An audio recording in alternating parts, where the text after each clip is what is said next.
Friends, welcome back to my channel. ఈరోజు మన ఛానల్లో బయట మార్కెట్లో వందలు పెట్టి పిల్లలకి బిస్కెట్స్ కొనే పని లేకుండా ఇంటి దగ్గరే చాలా సింపుల్గా కప్పు సూజీ రవ్వ ఇంకా గోధుమ పిండితో ఇలా బిస్కెట్స్ చేయండి. చాలా ఇష్టంగా తింటారు. ప్రిపరేషన్ కూడా చాలా ఈజీ అండి. హెల్తీగా కూడా చేసుకోవచ్చు మన చేతులతో మనం చేసి పెట్టుకుంటే. మరి బిస్కెట్స్ రెసిపీని ఎలా ప్రిపేర్ చేసుకోవాలో వీడియోలో చూసేద్దామండి. దానికోసం నేను ఇక్కడ ఒక పెద్ద మిక్సీ జార్ తీసుకున్నాను. ఏదైనా ఒక కప్పు మెజర్మెంట్తో తీసుకోండి. నేను ఇక్కడ ఒక కప్పు మెజర్మెంట్తో ఒక కప్పు వరకు సూజీ రవ్వ తీసుకుంటున్నాను. దాన్నే బొంబాయి రవ్వ అని కూడా అంటారండి. అలానే ఉప్మా రవ్వ ఎంత తీసుకున్నామో సేమ్ అంతే కప్పుతో అంతే క్వాంటిటీలో ఒక కప్పు వరకు పంచదార కూడా వేసుకున్నాను. ఇక్కడ ఒక 4 యాలకులను అయితే ఇలాగా పైన తొక్క తీసి లోపలి గింజలు అయితే వేసుకున్నాను. వేసుకొని మొత్తం అంతా కూడా ఒకసారి పైకి కిందకి కలిసేలాగా కలుపుకొని మూత పెట్టి మెత్తటి పౌడర్లా అయితే మిక్సీ పట్టేసుకోవాలండి. చాలా మెత్తగా పౌడర్లా అయితే మిక్సీ చేసుకోవాలి. చూడండి, ఇలా మెత్తగా మిక్సీ పట్టేసుకున్న తర్వాత దీన్ని ఒక ప్లేట్ వెడల్పుగా ఉన్న ఒక ప్లేట్ తీసుకొని ఆ ప్లేట్లోకి అయితే మొత్తాన్ని వేసేసుకోవాలి.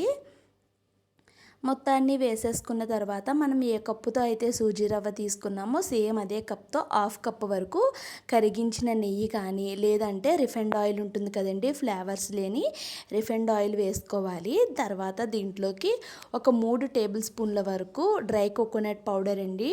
డెసికేటెడ్ కోకోనట్ పౌడర్ బయట సూపర్ మార్కెట్స్లో మనకి ఈజీగా దొరుకుతుంది. అలానే దీంట్లోకి టేస్ట్ బ్యాలెన్సింగ్ కోసం చిటికెడు సాల్టు, అలానే హాఫ్ టేబుల్ స్పూన్ వరకు వంట సోడా కూడా వేసుకోవాలి. వేసుకొని మొత్తం అంతా కూడా కలిసేలాగా కలిపేసుకోవాలి. చూడండి, ఈ విధంగా అవుతుంది. ఉండ చేస్తే ఉండలా అవ్వాలి, పొడి చేస్తే పొడిలా అవ్వాలి. ఇప్పుడు మనం సూజీ రవ్వ ఎంత క్వాంటిటీలో తీసుకున్నామో సేమ్ అంతే క్వాంటిటీలో కాచి చల్లార్చిన పాలనైతే వేసుకోవాలి. మీరు పచ్చి పాలు వేసినట్టయితే బిస్కెట్స్ అనేవి 1-2 రోజుల వరకే ఉంటాయండి, స్మెల్ వచ్చేస్తాయి. అదే మీరు ఇలా మరిగించిన పాలు వేస్తే ఎన్ని రోజులు కావాలితే అన్ని రోజులు స్టోర్ అయితే ఉంటాయండి. ఇప్పుడు మనం ఏ కప్పుతో అయితే సూజీ రవ్వ అవి తీసుకున్నామో సేమ్ అదే కప్తో ఒక కప్పు వరకు గోధుమ పిండిని వేసుకుంటున్నాను. ఒక కప్పు గోధుమ పిండి సరిపోయినట్టయితే ఇంకా మీకు ఎంత పడుతుంది అనుకుంటే అంత గోధుమ పిండిని అయితే వేసుకోవచ్చు. ఇక్కడ నేను తీసుకున్న గోధుమ పిండి డీమార్ట్లో లూజ్ పిండి దొరుకుతూ ఉంటుందండి, ఆ పిండిని అయితే వాడుతున్నాను. అది కాస్త తెల్లగా ఉంది. వీడియో లైటింగ్ వల్ల కూడా ఇంకా తెల్లగా కనిపిస్తుంది. మీరు మైదా పిండి వాడుతున్నారా అని కామెంట్స్ అయితే పెట్టొద్దండి. మూత పెట్టి ఒక 5 నిమిషాలు రెస్ట్ ఇచ్చేయాలి.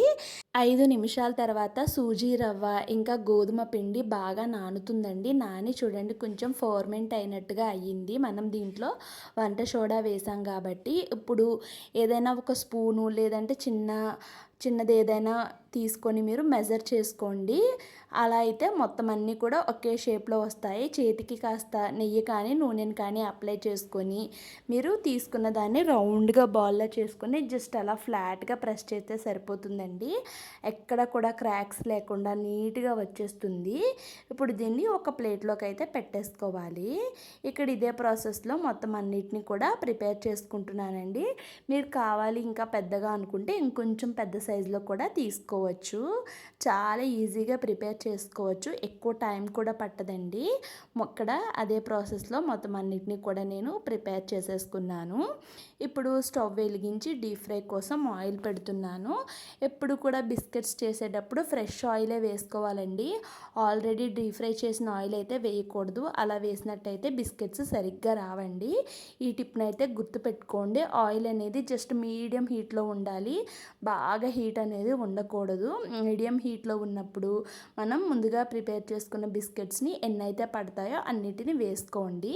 వేసుకొని ఒక సైడ్ కొంచెం గోల్డెన్ కలర్ వచ్చింది అనుకున్నప్పుడు ఇంకొక సైడ్కి అయితే టర్న్ చేసేసుకోవాలి. ఇలా 2 సైడ్స్ కూడా కొంచెం గోల్డెన్ కలర్ అలా వచ్చే వరకు ఫ్రై చేసుకోవాలి. ఫ్లేమ్ అనేది పూర్తిగా సిమ్లోనే ఉండాలండి. ఇంకొక సైడ్ టర్న్ చేస్తే చూడండి మనకి పగుళ్ళు లాగా బిస్కెట్స్ అయితే చాలా బాగా వస్తాయండి. చాలా ఈజీగా ప్రిపేర్ చేసేసుకోవచ్చు. మరి ఈ వీడియో మీ అందరికీ నచ్చిందా అండి? నచ్చితే వీడియోకి చిన్న లైక్ చేసి ఈ వీడియోని మీ ఫ్రెండ్స్ అండ్ ఫ్యామిలీ మెంబర్స్కి షేర్ చేయండి. అలానే కొత్తగా మన ఛానల్ని ఎవరైనా చూస్తున్నట్టయితే ప్లీజ్ ఛానల్ని సబ్స్క్రైబ్ చేసుకోండి. ఇక్కడ ఇదే ప్రాసెస్లో మొత్తం అన్నిటినీ కూడా నేను డీప్ ఫ్రై చేసిన తర్వాత మీకు ఇక్కడ చూపిస్తున్నాను చూడండి ఎంత బాగా వచ్చాయో. వీటిని పచ్చి పాలతో కాకుండా మరిగించి చల్లార్చిన పాలు వేసుకొని చేస్తే 10 రోజుల నుంచి 15 రోజుల వరకు స్టోర్ ఉంటాయండి. పిల్లలకి స్కూల్స్ ఓపెన్ అయినప్పుడు స్నాక్స్ బాక్స్లో కూడా పెట్టివ్వచ్చు.